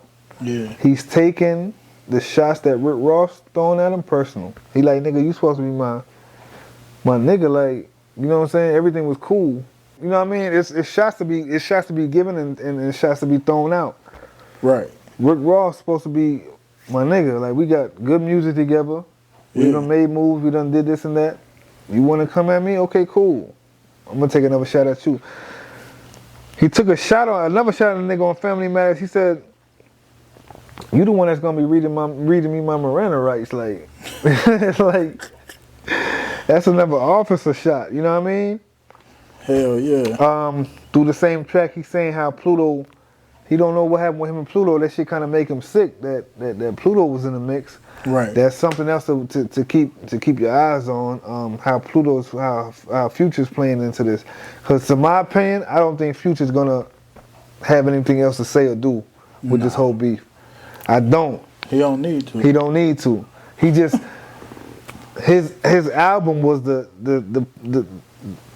start of this shit. Like, you know what I mean? Yeah. Him and Metro album was the anchor that fell in the water. Future don't really strike me as a dude that would go like back and forth with a nigga on the track. Word. He'll throw like probably some subliminals, but Future strike me as one of the niggas that, man, let's just get this money. Let's get this money. Nigga that record probably made that album go platinum. It did, bro. It boosted this shit. And there's some other shit on there that's good, but it boosted this shit. Yeah, hell yeah. I like the Ozempic line, which I don't really understand it because I feel like him and Ross taking the same shit. They say Ross taking like a different form, but it's essentially the same thing. That nigga said Ozempic got a side effect of jealousy, and you doctors ain't even told y'all. Now that's a crazy ass. That's wild. Wild, bro. That's wild. Cause really, when you think about it, I feel like Drake got a good point about that. Cause it's like, nigga, you just jealous of me. Speaking on Ross. And you just jealous of me. I feel like he is. Yeah. And it's showing. It's showing, man. Like, I feel like it's showing, bro. Like, it's showing. Like, this nigga keep dropping shit on y'all. And Ross and Meek are stuck. They stuck, man. Like, they stuck. They thought that album that they made was you gonna have to call Drake back to get another #1, cause it ain't looking good for I think those are over with. I think all their collabs is over with. That's just what I think. And the last little shit that Drake says on the Family Matters is I'm paraphrasing again, but he really saying, Kendrick, you got a problem with liquor and it makes you hit on your girl. And I don't know how true that is. I don't neither, but we do know Kendrick be in New York a lot, and he be by himself. And he's a family man. I think he moved to New York though. He live in Brooklyn now. Yeah, but that's what Champagne is. I keep on calling the nigga Champagne. That's what the nigga Drake is saying. Why? Shit, I don't know. There was shit popping there. So if you had a young kid and a family, you gonna leave them go to the Left Coast without them? So it's being said that he's living in Brooklyn by himself. Why? I didn't know it was by himself though. I thought he okay. moved his family there. Nah, it's saying that he's by himself out there. Does Dave Free got something to do with this shit? Well, it's yet to be. We don't know yet, right? What Dave Free from? I don't know. He out in LA with her? That's what I'm saying. Man, chill. Cause look, Drake said that baby might not be yours. It ain't came out yet, but shit might not be yours. Shit. It might not be yours. So again, I thought it was another dope attempt to capitalize on the it was on the event at hand, but they say Baby King be writing some of his shit, but the reason I think that is because, or the reason that I think it's possible is because of the sound effects. Okay. That, that. What he be doing? What he do on that? He be doing some weird sound effects. Yeah. So you at the saying beginning of Euphoria? So you saying Baby Keem was the one implementing those sound effects, tell him spice up a little bit? Yeah, okay. Possibly. It kind of makes sense. Okay. Cause I mean, like let's take it back to Drake when he was like, "I really just want to keep it PG." Mm-hmm. That shit is, Kendrick's new label is PG Lang. Boy, you coming up with like, I learned that just now.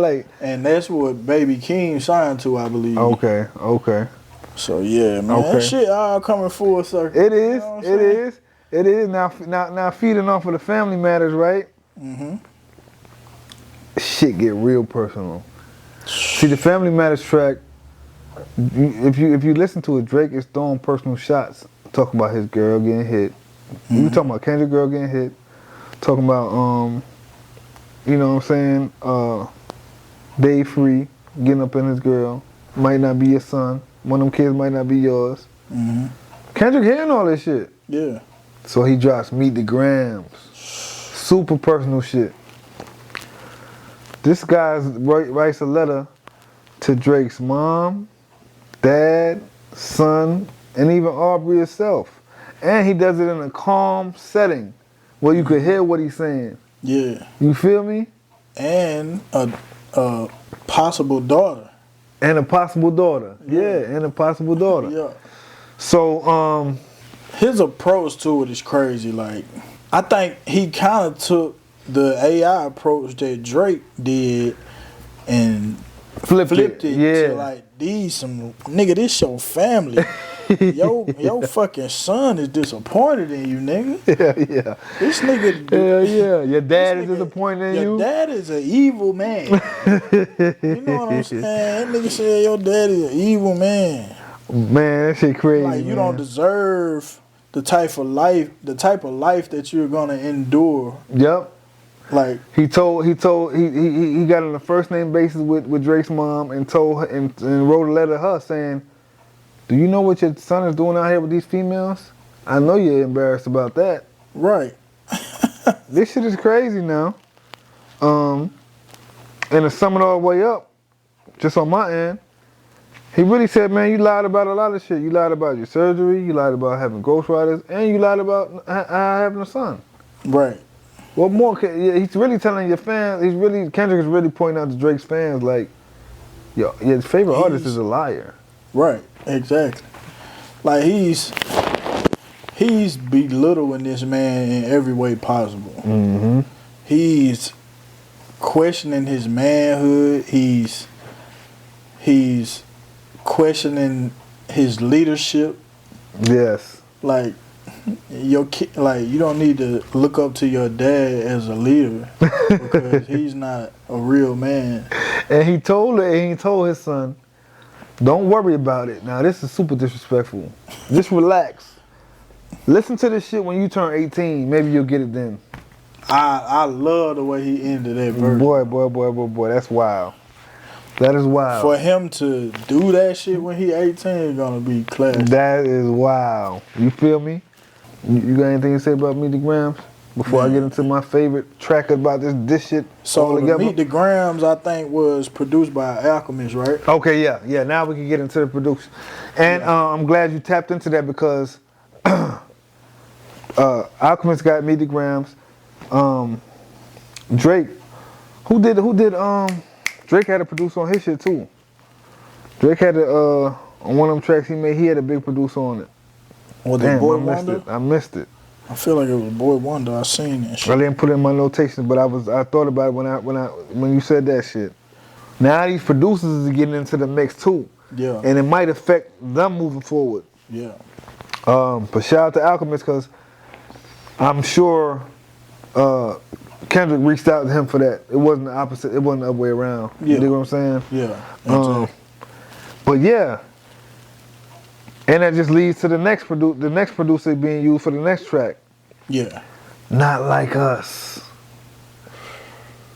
You're not like us, man. You're not like us. The ultimate bop song, man. Kendrick knew when he put this shit out, it was gonna be some dancing being done. This track would just remind me of his coast, you know what I mean? It reminds me of the West Coast. I know he knew this was gonna be that bop for them. Right. He knew that shit. For sure. And it is, man. This shit is the best. Until then, to me, Family Matters was a staple because just the track, just the beat switch and just Right. Drake going crazy. But then you get to this Not Like Us, man. That shit just had you dun dun dun dun dun dun dun dun. It got you want to motherfucking get up and dance, bro. Mustard on that motherfucker. You got mustard on the beat. You know what I'm saying? Man, I just keep thinking back, going back to the pedophile shit. Like, the artwork is like, it's a picture of Drake's house, and it got all these little red pinpoint dots on the map. We all know that, man. Yeah, like, bro, you housing sex offenders at OVO. Boy, that shit crazy. Man, and I think it's a real picture. And mind you, throughout this whole beef, right, throughout these songs, That nigga said, beat your ass and hide the body of God watching. Oh my God, bro. nah, first of all, that nigga say Drake. I heard you like them real young. You better never go to Cell Block 1. Hell yeah, they gonna abuse you. They gonna abuse it. He got, excuse me, he got some shit on here, man. So do you know who Chubbs is? Chubbs. Nah, I don't. Who is Chubbs? So it's a they tell Chubbs the only one that get the hand-me-downs and party at the party playing with the nose now. He talking about the whole OVO team with this shit. Yeah, so Chubbs gotta be at OVO too. I don't know much about Chubbs though, but Chubbs and Baca. Okay, now Baca Not Nice. If y'all can remember Baca Not Nice, he came out a couple years ago. He came out hard. Now he had one of them hard tracks for the OVO camp, right? Yeah. His history, well, he did a lot of years in jail, and you know what I'm saying. His history is Pedophilia. some pedophilia shit. So Yeah. K-Dot is, K-Dot is mentioning that shit on a few of these diss tracks. It might go over your head, but he's mentioning that shit. That nigga said, you trying to strike a chord, and I bet it's A minor. Better say minor. Now, Party Next Door, they saying the boy. You think the Bay gonna let you disrespect Pac, nigga? He like to use the white boy. And we're just putting Party Next Door versus The Weeknd right now, just because it makes for a better matchup.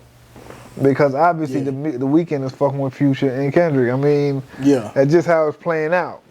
Yeah, for sure. You dig what I'm saying? But I never some other shit that Drake dropped on this shit. He said, "What is what is an owl? It's a bird, bitch, and a bird." Like, come on, man. Nigga breaking that shit He down, breaking that bro. shit down. Yeah. And I say, man, like, a lot of this shit Kendrick doing, it ain't surface level. I know, man. It's almost like Bro, I really wanted to print the lyrics out on paper and bring them here today. And read them bitches like that. Yeah. It's shit crazy. That's why we kind of getting a little mixed because it's a lot of paraphrasing, but yeah, it's a lot of shit being said. He called a nigga the Malibu's most wanted. That's that white boy shit. You know what I mean? Now let's talk about Drake always going to Atlanta to fuck with some niggas to kind of like steal their fan base. Yes. Like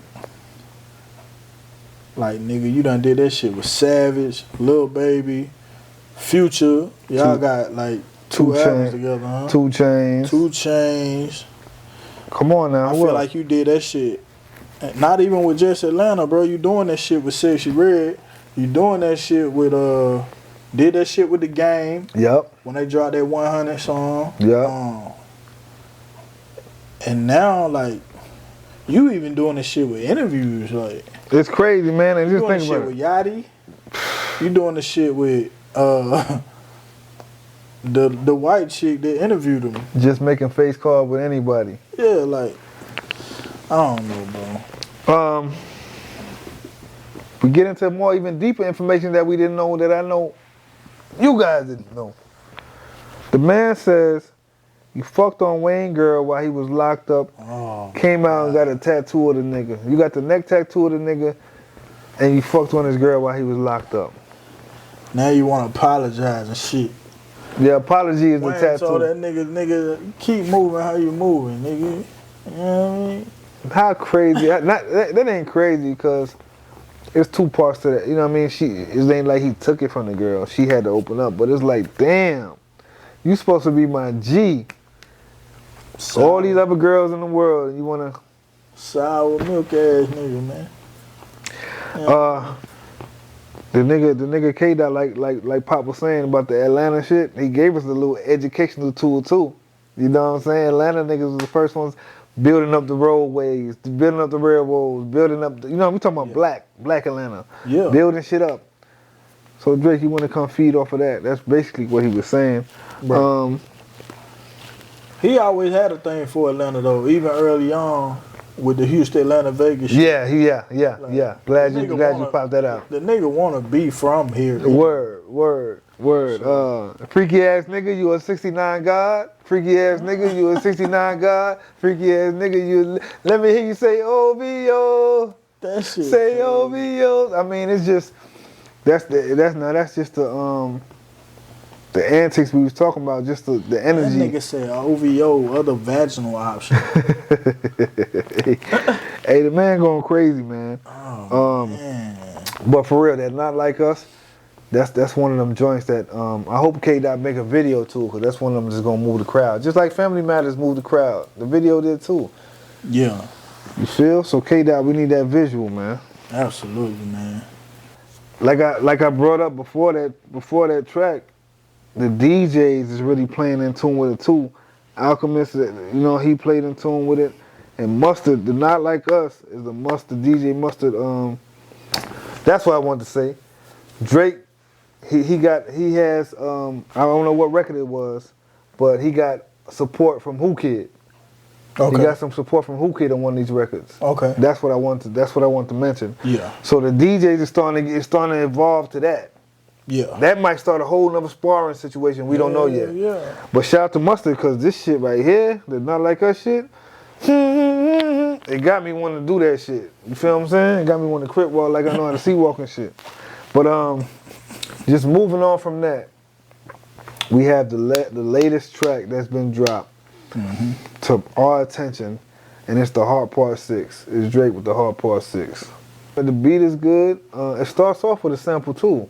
I'm not sure what that is, but it starts off with a hint of a sample too.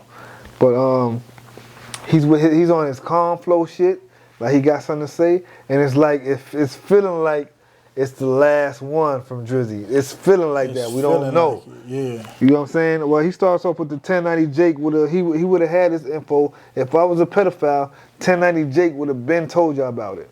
Right. That's what he starts off with. You know what I mean? So he said we fed you fake information and you ran with it. I told y'all, the team told y'all I had a daughter looming around, and you fed off of that shit and ran with it. It seemed like he just clearing up shit. Clearing up shit on this last joint. Yeah, that's good. Like, That's a good way to if say you it. want to come at me with facts. Mm-hmm. Which a lot of that shit facts, bro. Yeah, it is. He really just denying the Underage girl theory. the underage girl theory. He denied that he has a daughter. Right. But I think he got a son. He got something else out there. And he also saying is, nigga, you saying I didn't raise my son. I don't ever see you with the mixed son you got. Yeah. That's what Drake said. I don't ever see you with no kid, nigga. Pick your son up and smile. Say smile. Yeah. He said something like that. Yeah, nigga, I don't ever see you with yours, nigga, so what you talking about? Yeah. He said, I don't want to fight with a woman beater. Right. Then he said maybe his lady is following Dave Free and not him. Yeah. Because Kendrick went to the East Coast and Dave Free and what's name was still over there in the West. Which we don't even know. So maybe exactly. they're just going through something. Yeah, you know, that's what happens. And then at the end of the day, Drake says, you know what? I'm not even mad at you because it's all about the fans, and at least your fans are getting some entertainment off of this because, nigga, you don't be dropping music. Right. So at least your fans are feeling good that you dropping now. Yeah. But that was really like a cop-out to say, nigga, let's quit it. We done gave him enough, let's calm it down. Right. I feel, you know what I mean? Because you didn't have to do all that at the end of the track. You didn't have to give it to where you kind of done with this shit. It was fun. It was cool. It was fun. We gave your fans something to laugh about, but now I'm done. Right. That's really what I got from Drake out this last track. So he, I think in the song before this, he talked about the movie The Sixth Sense. Okay. And he mentioned something about the Epstein. But I think he confused, because he mentioned Joel Osteen too. Oh, he sure That's did. the master preacher. Yeah, he did. So I don't really know like the whole angle behind that. You know what I'm saying? Yeah. And I spotted that out because now that you say that, because we share the same birthday. So when I hear his name, automatically, you know what I mean? No, the Osteen? Yeah. Oh, okay. I got you. It's rap beef for today, man. Absolutely. You got two mainstream artists who not gonna lose no fans over this, who's not gonna lose to me. I don't think no money off of this. You know what I mean? They might lose a little respect from each other, but other than that, it's just real deal sparring. Yeah. It's real deal sparring. Nigga said, you still bumping R. Kelly. You should thank the Savior. It's a lot of little shots, man. It is. Down, but overall, I'm gonna be on record and say this. That last, The Heart Part 6, Drake, I think that's the best song we've heard so far. You think that's the best song? From the beef. It's just like, bro, the tone he using. Yeah. I mean, it got hella replay value to me. It do. It got flow. It got tone. It got. But the best diss is Meet the Grams. You think so? Hell yeah. It's between Meet the Grams and Euphoria. So, all right. So, where would you put Not Like Us? Where would you put that record out of all this? See, Not Like Us is kind of one of them ones. It's a diss, but it ain't just like. It ain't so deep that you can't get it. He put it in a way that it could still be a club record. Yep. So it's gonna have that commercial success. Yep.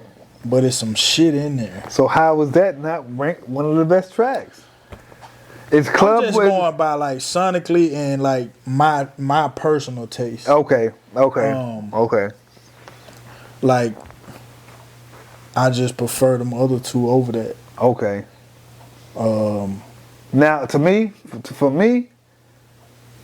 Meet the Grams. I could see more people dancing to Not like us. Yeah, that's why I said it's one of the better like, songs. When I'm at the crib, chilling, Right? just kind of getting into it, cooking out on the grill, that type of shit, I'd probably throw that Hard Part 6 on. Hard Part 6, okay. I see where you're getting at. Or Euphoria. Right.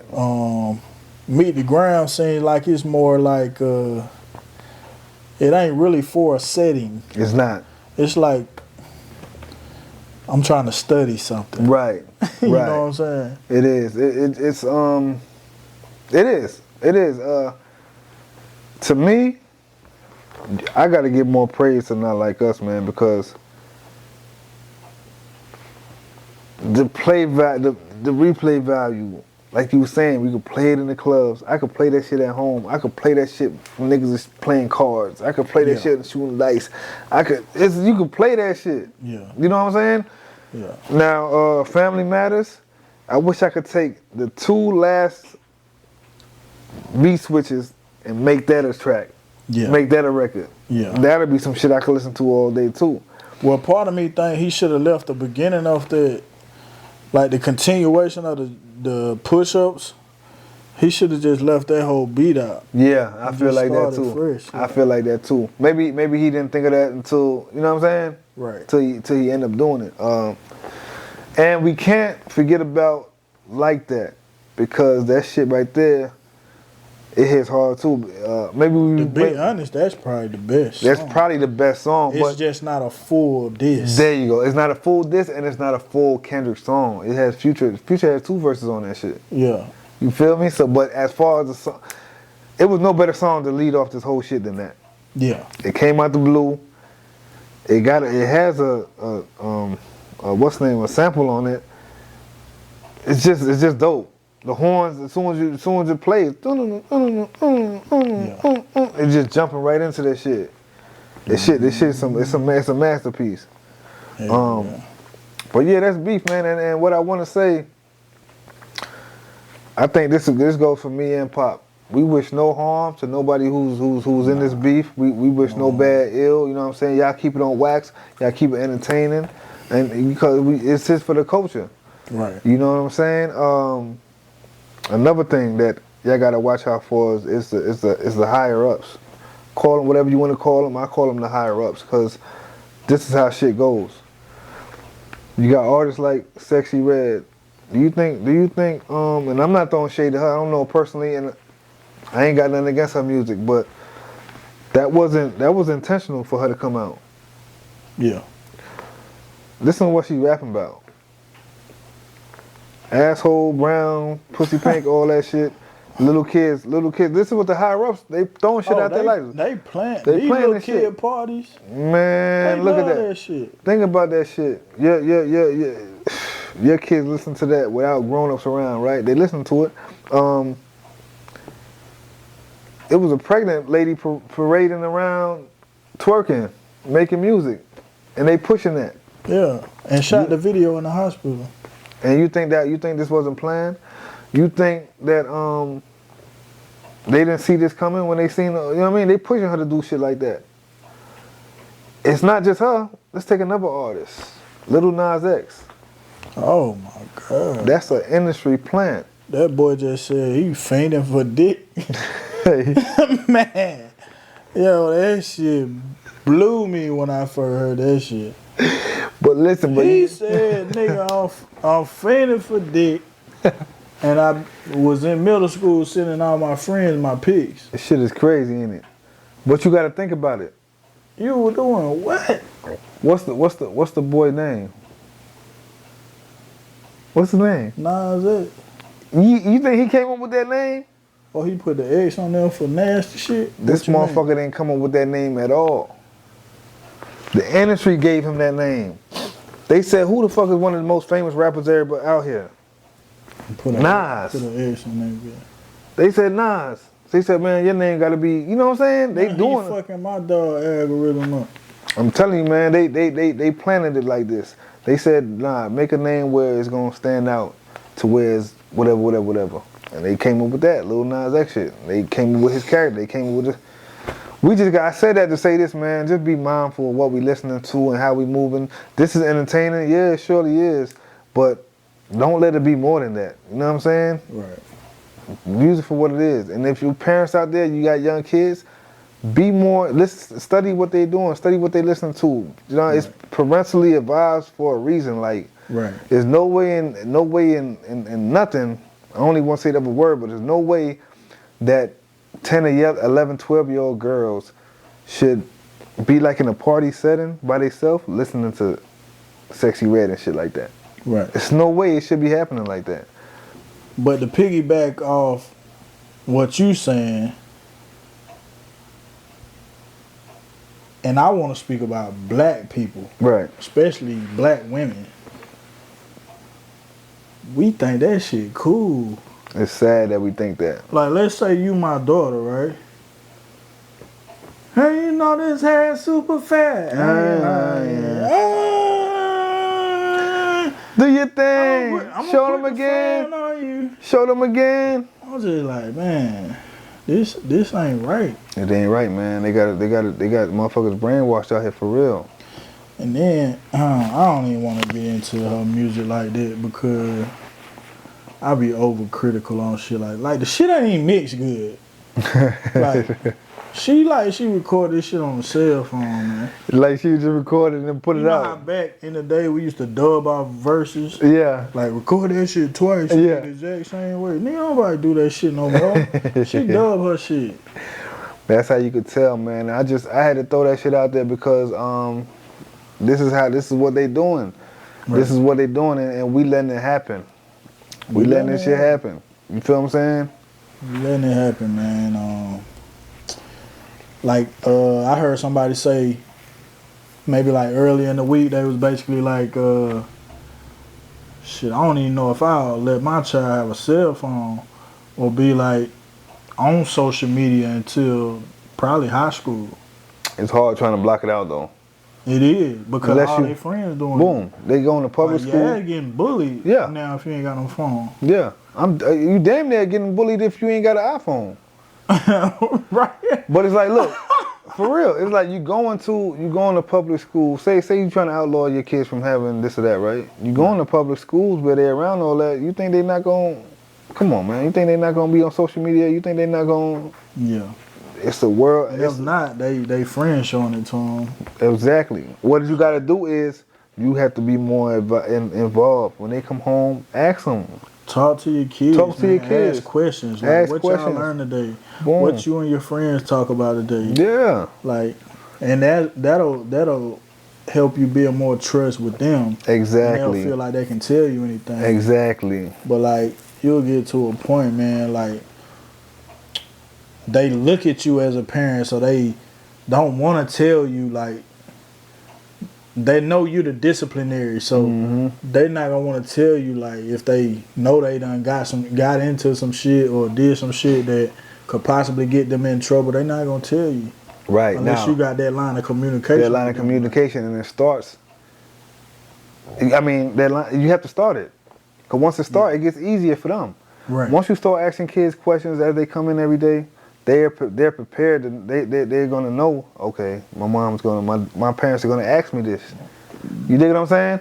As far as you not doing it and just coming out the blue with it, and you ask them that shit, they like, oh, nothing. They gonna try to hide it because they not used to you questioning them.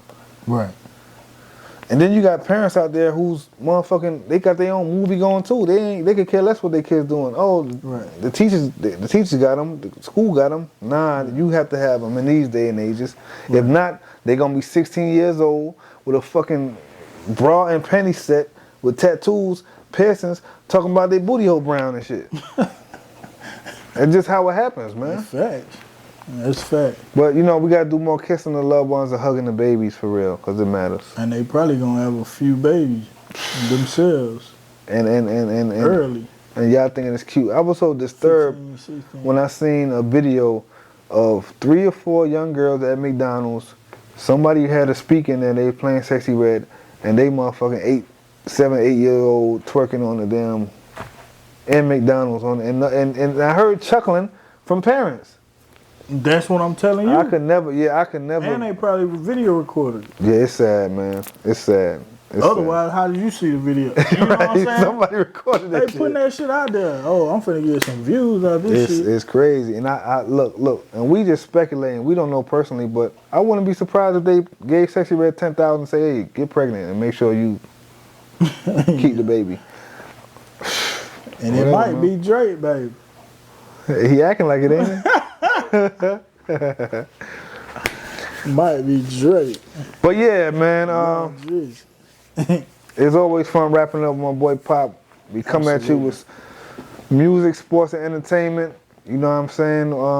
We try to stay in the loop with it, and we just try to stay up.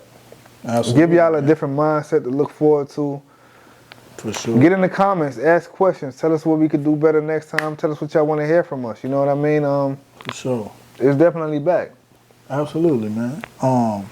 Let us know who y'all think winning the battle in the comments. Yeah, we want to hear that. You know what I'm saying? Comment down below, man. Make sure you tap that notification bell so you'll get notified anytime we drop something new. Yes, indeed. Make sure you visit mindsetmediaofficial.com. Mindset Podcast, ATL on YouTube. And Mindset Media on IG. Mindset Media on IG and Mindset Podcast on IG, man. So we got a lot of shit going on. So it's up, man, because it's like that. You heard? You already know, man. Yeah.